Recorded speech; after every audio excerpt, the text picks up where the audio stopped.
Good morning, everybody. Hope everybody's doing well this morning.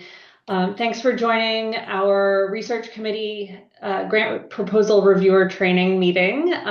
We have been doing this for the past few years just to kind of level set everybody on the scoring system that we use for our grant reviews and bring some of our newer reviewers up to speed as well. So it's a good refresher if you've been doing this for a while, and obviously if this is new to you, then this will be um, really a valuable session as we move into the reviews.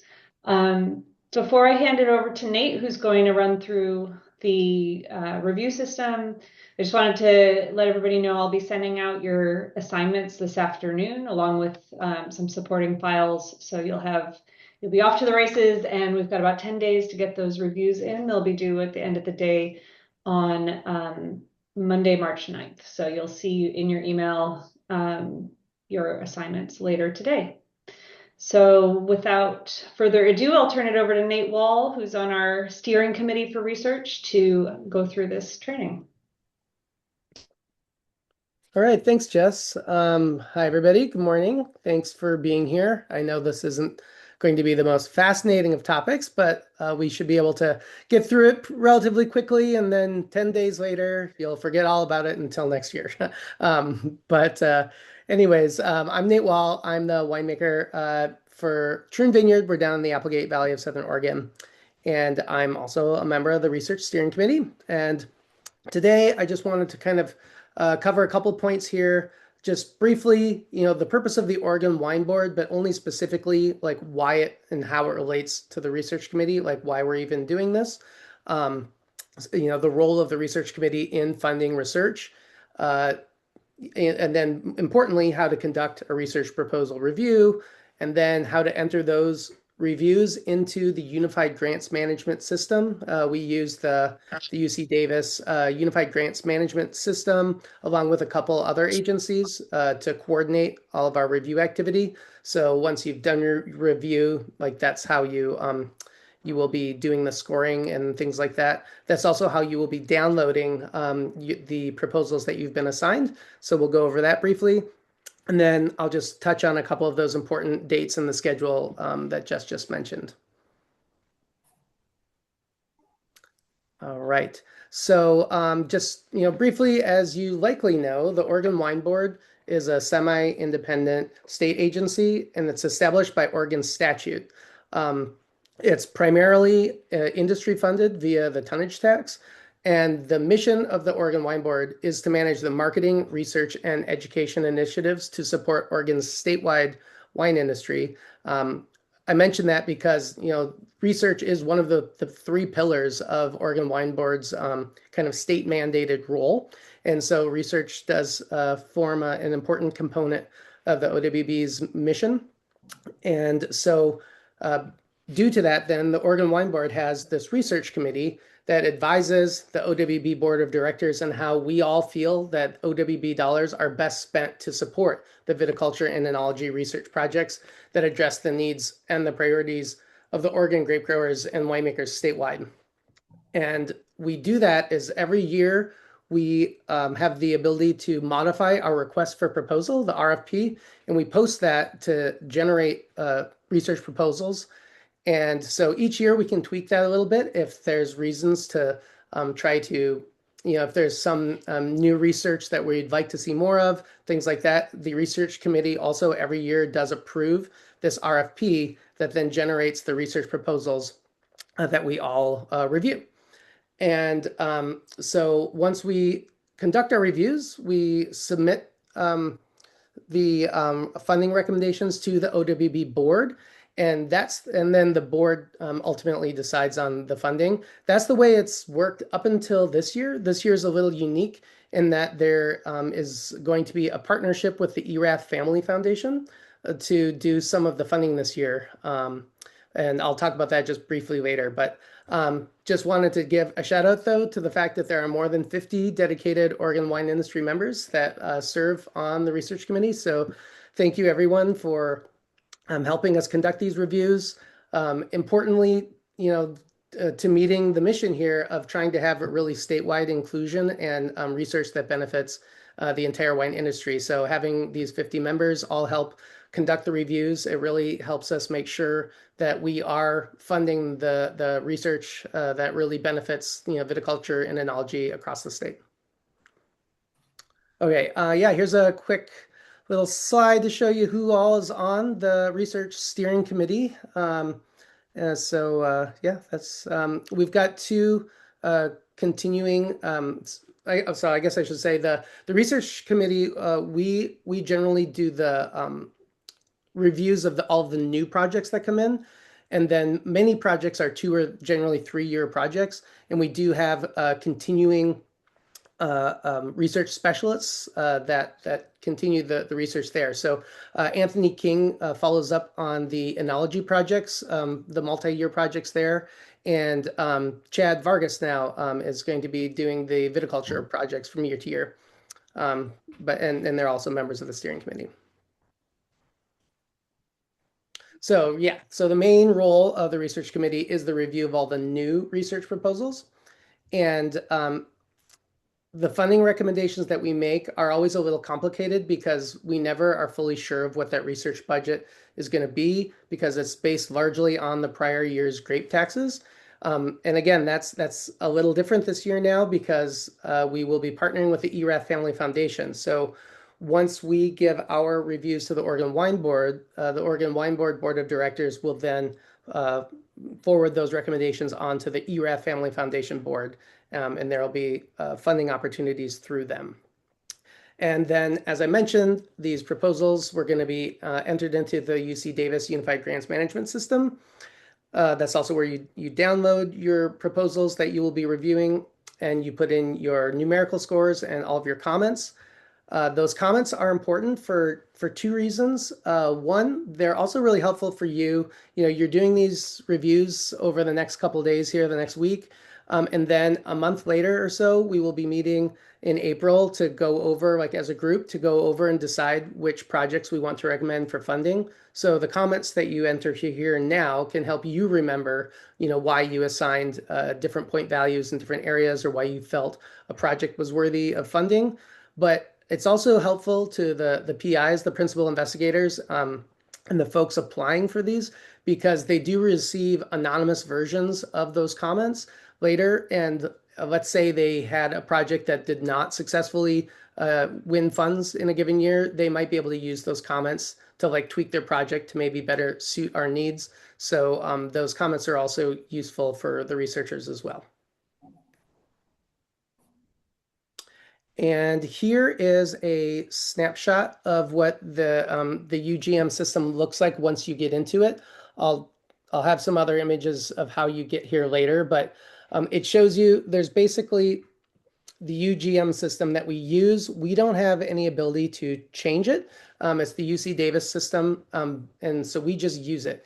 And they have theirs broken up into a 20-point, I'm calling it a bucket, a 20-point bucket for objectives of proposed research and relevance, a 40-point bucket for experimental procedures to accomplish objectives, and then these 4 10-point items. That system is the best system we have, but it's not ideal for how we would like to score our own research reviews. So we have a slightly different version of the system. Go to the next page. Yeah. So on the left, you see what the UGM system looks like on that page. So there's that 20-point and that 40-point, and then those 4 10-point categories. We have broken it down into 10 10-point categories. And so when you conduct your reviews, you're going to be doing it the version on the right-hand side with these 10 10-point categories. What that does then is, initially on the UGM system, just those 2 categories accounted for 60 points, so 60% of the scores. And we would kind of see a lot of score fluctuation in the reviews. It made comparing projects a little more challenging because 40 points that's such a large single bucket of points. So by breaking it down into these additional subcategories, it really helps our scores be more representative of which projects we want to fund based on the scores. So, but what this means is because we review them a little bit differently than how the UGM system is set up, all that means is you're going to end up having to add a couple things together when you add it into the UGM, right? So you're going to score on the right-hand side the research objectives in relation to the OWB research priorities and the relevance to the Oregon wine industry. You'll score those two separate categories, and you're going to add those 2 points together. And then when you enter it into the UGM, you'll enter it into that single 20-point category. The same thing with those four blue subcategories. You're going to add the results of those 4 point totals together, add it into the UGM under that single 40-point category for the experimental procedures to accomplish objectives. And we have, we've created some documents that will kind of automate this and make it easier for you. So, hopefully it shouldn't be too challenging. Okay. Yeah, so I was joking before we started this that really this entire presentation here could be boiled down to this, is where you're going to get a copy of the proposal review guide and just follow along with that guide and with every proposal you review and submit it, and then you are good to go. So the simple method of conducting your research reviews is just have this guide open, and as you move through your research review, just follow along with this guide. And what it does is it gives you kind of this common language and kind of like scoring rubrics for how to assign points to every category based on your review of that project. And so you've got this physical document or PDF document of the proposal review guide. And then there's also two different versions of worksheets. So there is a spreadsheet that you can use, Google Docs or Excel spreadsheet. And then there's a printable PDF for folks who like doing paper pencil. And that will lead you through entering in your points for all the different categories. And the spreadsheet version will sum up, the 10 points to make that 20-point entry, and the 40 points to make that 40-point entry for you. There's also space on there for your comments. And again, those comments are important. If you're doing it in the spreadsheet version, as you add comments in each section, when you get to finally entering your information into the UGM, I just copy and paste my comments from the spreadsheet like into the UGM. So you're kind of all set there. So this is what they look like. On the left, here's the spreadsheet version, and on the right is the PDF version for the paper and pencil. You can just kind of see on the left. We'll look at this again, but there's basically going to be yellow boxes, and the yellow boxes are the ones that you will be filling in. And when you fill in, your research objectives in relation to OWB research priorities for 10 points and your relevance to the Oregon wine industry for 10 points, those two scores, 9 plus 8, is that 17 up on top there, objectives of the proposed research and relevance. So that 17-point would be what you would enter into the UGM for that 20-point category. And on the paper and pencil, obviously, you just need to do the math yourself there. Okay, so I just wanted to talk about some of these kind of subcategories real quick, just so you understand how that works. So let's see here. The first one is research objectives in relation to the stated OWB research priorities. So this will, like everything, it's a 10-point category now. And I specifically wanted to talk about this one is because in some ways this is like the biggest question. Like more space is given in the proposal review guide to this question than any other, because it asks how closely does this research proposal align with the OWB's stated areas of inquiry. And this is, as I mentioned earlier, every year when we do the request for proposal, we basically say in the RFP, what research do we as the Oregon wine industry find important? And there was a I believe it was 2018 when this was kind of last put together. There was a strategic kind of planning session that came up with four strategic pillars, which are wine quality, sustainable production, changing climate, and foundational research. So those are kind of the four main categories of research proposals that Oregon has said that we would like to see. And then within each of those, there's very detailed specific areas of interest on both the viticulture and enology side. And this is all in the RFP, but it's been completely copied and pasted into the beginning of the reviewer score guide. And so basically just read through that section to familiarize yourself with what we are saying as an industry, that we're interested in the type of research that we're telling people we want to see. And that's what this first category is asking you, is to rate the project you're reviewing on how closely it matches our own stated areas of inquiry and our specific areas of interest, right? And then on the bottom here, you see this is the type of thing that you'll see for every category. It'll give you like some guidelines, like 8 to 10 points. The objective clearly fall under one or more of the identified strategic pillars, strongly correspond to the specific areas of interest, or like 3 to 7, it's maybe like one pillar, but it doesn't directly correspond, or if the research objectives do not appear to align. This just helps you in your thinking of how many points to assign, for each category. And this is the first one, like I said, is the biggest one, just because it does have all the information from the RFP in it. The other ones are kind of a little shorter. Yep. All right. And so, yeah, the next one, relevance to the Oregon wine industry. That's kind of why I mentioned that this was a kind of a state mandated board. The idea here is we want the research dollars to benefit the greatest proportion of the Oregon wine industry.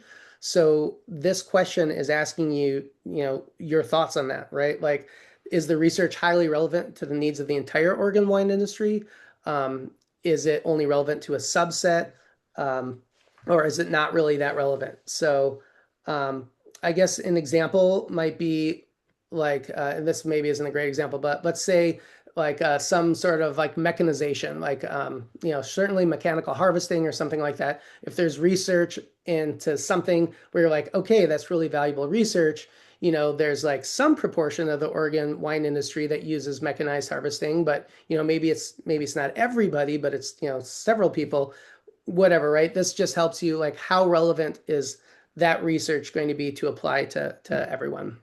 And this another 10-point category. And then, like I said, so once you've scored the first two, you add them together, and those first two categories will be put into the UGM under the UGM. We'll call it objectives of the proposed research and relevance. We just broke those down into the two subcategories there. Okay, and basically the same thing happens with these next four categories. Again, we wanted to break down this 40-point mega bucket to kind of more easily to better reflect our view of how that research proposal met our scoring criteria here. And of these, objectives of the proposed research is pretty clear. There'll be guidance in the review guide for that. I wanted to mention experimental procedure and scientific merit. This has come up here a few times in our research committee discussions about like how qualified we are to judge scientific merit. Even if we had a scientific background, I presume it's been a while for some of us, so we're not necessarily that current. So this is just kind of acknowledging our own limitations and being able to accurately, account for the scientific merit of a project. However, there are things we can do. We can check out the researchers, the PIs themselves, like their background, their positions, like the number and the quality of previously published peer-reviewed research papers in scientific journals, and as well as the number and quality of research cited in their project proposal. So we can look at other aspects, of the researchers themselves and their past work to kind of help determine what we think the scientific merit is of each individual proposal. Um, let's see, the third one there, likelihood of leading to practical application. A significant objective of this, industry funded research is that the industry can use it, right? So the idea here is that, projects that look like they have a pretty, imminent practical application will get a little bit of a bonus here. One of the pillars is foundational research, which is definitely necessary in some cases. You need to do some research to even know what to do next sometimes, right? Like, hey, this is a totally new thing. We need to look at it. It's still important, but this one subcategory does kind of give a little bit of a bonus to projects that look like it's something the industry could use fairly readily. And then the last kind of subcategory here in this blue part is the outreach plan. The RFP actually contains language that explicitly talks about the type of outreach that OWB funded scientific research is supposed to have. The idea here is that anything we fund needs to be disseminated in a way that's accessible to the Oregon wine industry that funded it. So this subcategory basically just rewards how well the project, thought about how they were going to do that. And an example here would be, do they just say they're going to present at American Society of Enology and Viticulture, like a more national sort of thing that could be held anywhere in the country? Or are they, specifically targeting, Oregon Wine Symposium or some other very Oregon specific way of getting their research results out to the industry that funded it? So that's that category. And again, the proposal review guidelines and those worksheets, they outline the scoring metrics for all these categories. And then the last four categories on here, these are just directly entered into the UGM line for line. So they look the same for what we do to what the UGM is set up to do. The PIs, principal investigators, PIs, co-PIs, others, this is kind of similar to the scientific merit. The scientific merit is above is looking specifically at the merit of that project, whereas this part here, PIs, co-PIs, they're really looking at the credentials of the researchers themselves. So related, but slightly similar, but slightly different rather. And then research capacity and likelihood of accomplishing objectives. That's, we can look at a couple things here. That's like their research lab, do they have all the correct equipment to run the analyses that they're saying? Or if they don't, do they talk about some arrangement that they have with another partner lab or something who can handle their data acquisition? Like, how set up are they? Have they thought through all the steps, and how set up are they to being able to accomplish the goals that they're stating in their research proposal? The timetable for the project, I want to put a little caveat on here, specifically about viticulture projects, because the way that the funds basically get disseminated, like when we make our decisions on which projects to fund, and then when those first funds are sent out, this often is a little difficult for viticulture projects, which need to link up to the growing season. So a lot of VIT projects end up having like a delayed start time. I just want to mention that that's not really a cause for being downgraded. That's just the reality of like our funding cycle versus their research cycle. So if you're reviewing VIT projects that you're looking at their timetable and you're like, wow, this isn't even starting for like a year, that's not necessarily a reason to downgrade the project. And then lastly, there's a section on the budget. Simply you can look through and just see like what are they asking to fund? Does the budget seem appropriate to to their project and to the value that the project will bring? But also on the next slide, there's a couple other things I want to point out. The OWB specifically has a couple ineligible expenses in the budget. This is in the RFP, so you can find this there as well. But basically, OWB funds aren't used for tuition or tuition reimbursement, renovation or refurbishment of research spaces, the purchase or installation of fixed equipment, and the planning, repair, rehabilitation, acquisition, or construction of a building or facility. So if you see any of these things in the budget, that's something that just be aware that that's something that OWB will not fund. Um, in a minute, you'll see that there's a way that you can basically uh, recommend reduced funding for this project, most likely to account for this. Um, and the final two things that ODB will not fund, basically, private parties, for-profit parties, and things that don't pertain to wine grapes. Those you probably won't come across those. We kind of Jess basically pre-screens the projects and tries to make sure that there aren't those in there. And if there are, those are often sent to the steering committee for a quick review to make sure that we're not missing something. But in general, all of the research committee folks, you shouldn't really be getting projects that fall under those categories. But if you do, know that ODBB does not fund that type of research. Okay, and now that we've gotten through all of those 100-point categories, at the bottom of the UGM, there are these non-numerical ones. And the first one, scientific merit, high, medium, or low. We actually made scientific merit into its own kind of 10-point category, right? So this little, bullet point deal here isn't quite as important, but just make sure that the scientific merit, high, medium, low, that you put here kind of matches with what you gave it in its category. Similar, the likelihood of leading to a practical application. We actually made this into part of a scoring category. So this isn't that important here, but it should just reflect how you scored it earlier. And then the recommended funding level. This is what I was talking about. For the most part, this is going to be requested level, right? That's just, yep, I think we should fund this project. And, the budget seemed, everything in their budget seemed okay. So requested level of funding is what I'm recommending. Reduced funding would probably be something if you did find that they included like tuition or things like that the OWB does not fund. You could still say, no, this is a good project. I'm just recommending it with reduced funding to account for certain things in the budget that aren't funded.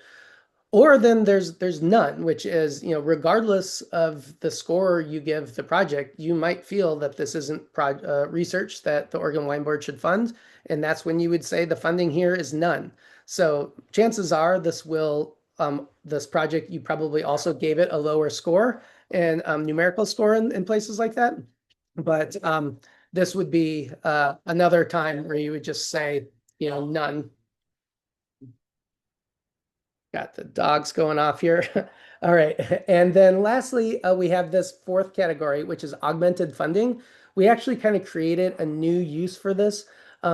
That technically what that means is you think that the project deserves more funds than they're requesting, and that basically never happened. So what you can do now is augmented funding basically means requested level of funding with a gold star. So if you really love this project, you're like, wow, this is fantastic. I really think that this is great, terrific research, high need. I really want to fund this. You can just click on augmented funding, and it's just a little way that you can give it a gold star. It's just another category that, we can sort the data from later and just say, hey, if two projects had similar, numerical scores, but one project had a whole bunch of augmented funding gold stars, that probably means that project should be higher up in our considerations. And then lastly, the recommended funding period. This should match the project timeline. So like most projects will be like 2 or 3 year projects. 3 years is just a really common project length. So you should always have your recommended funding period match what the project is. Like we would never fund just a single year of a 3-year project because that would, it'd be pretty wasteful of funds. When we decide to fund the project, we commit to funding it for its entirety. And so that's what always happens first is of any funding we have available, we first fund all of our continuing projects, and then any money that's left over, that's what's available for new projects to be funded in a given year. So this recommended funding period should be most likely 3 years or whatever the project duration is. Okay, and again, going back to this UGM, you can see, uh, what it looks like. I just want to call out that big blank space at the bottom where it says comments. This is where you can copy and paste or just rewrite your comments from your review worksheet onto here. And again, this is useful for you later when we're talking about which projects we want to fund. And do know that researchers, the PIs, do get anonymous versions of these comments to help them with future proposals.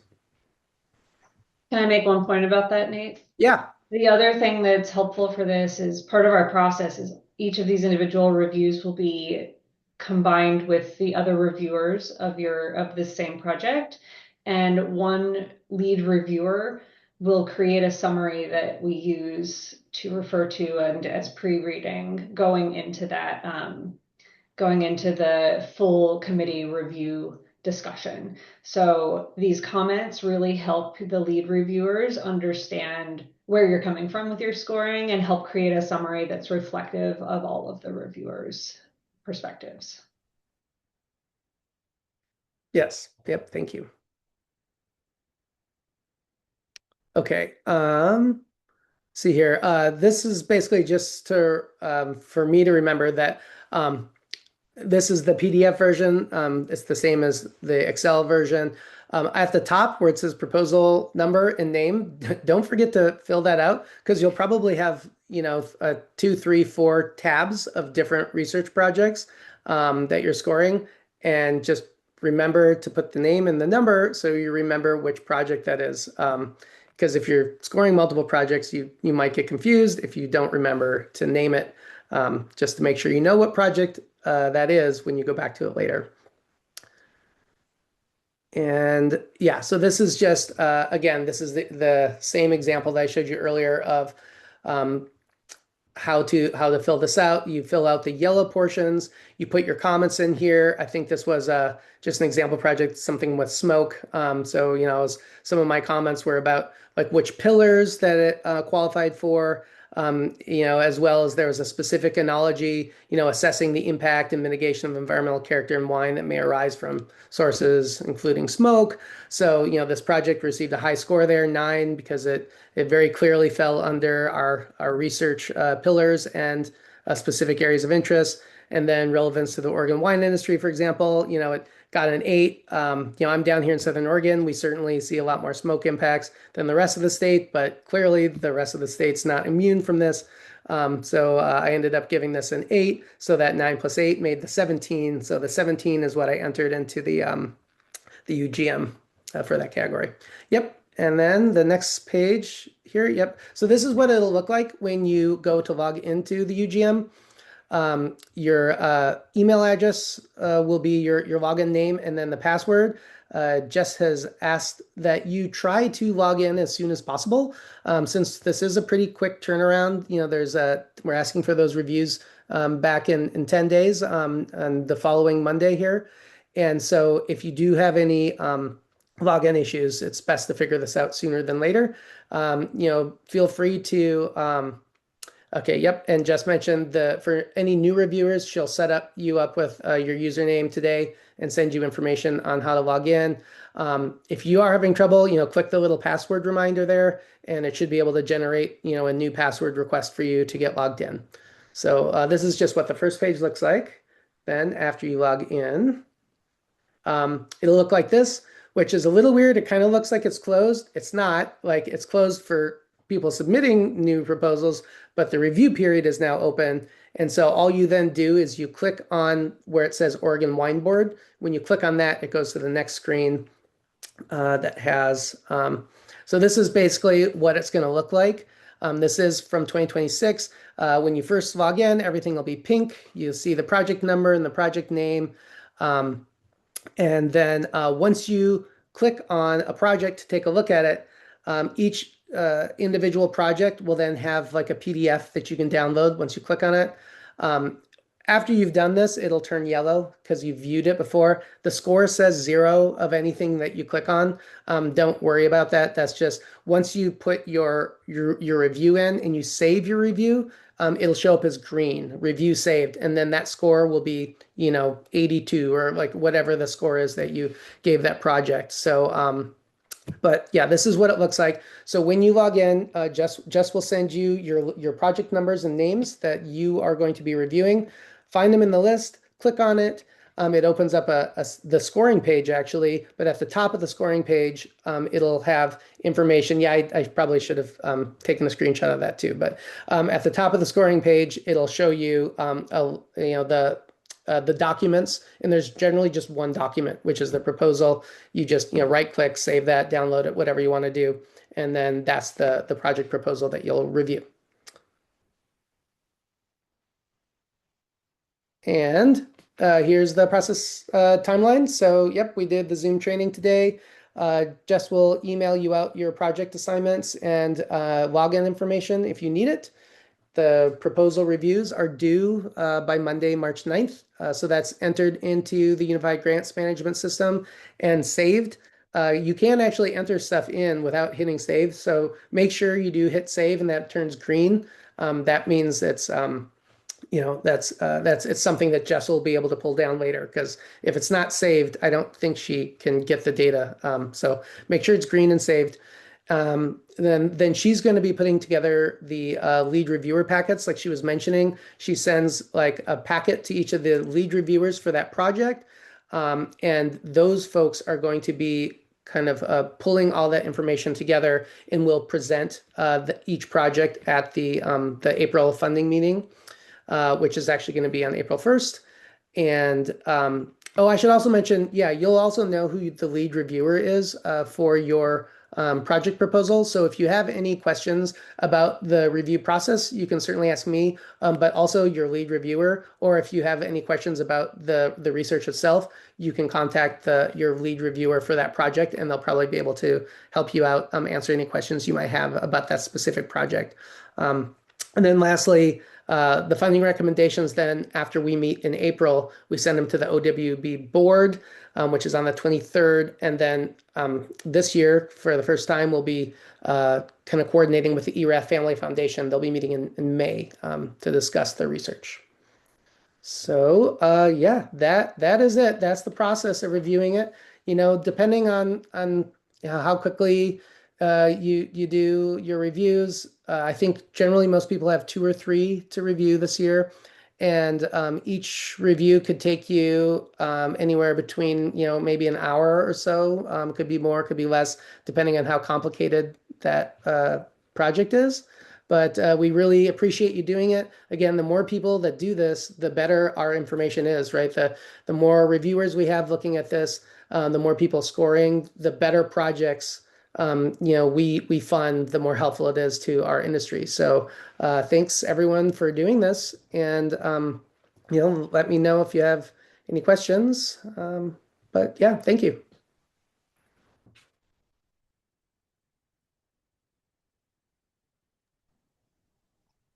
Go ahead, Tris.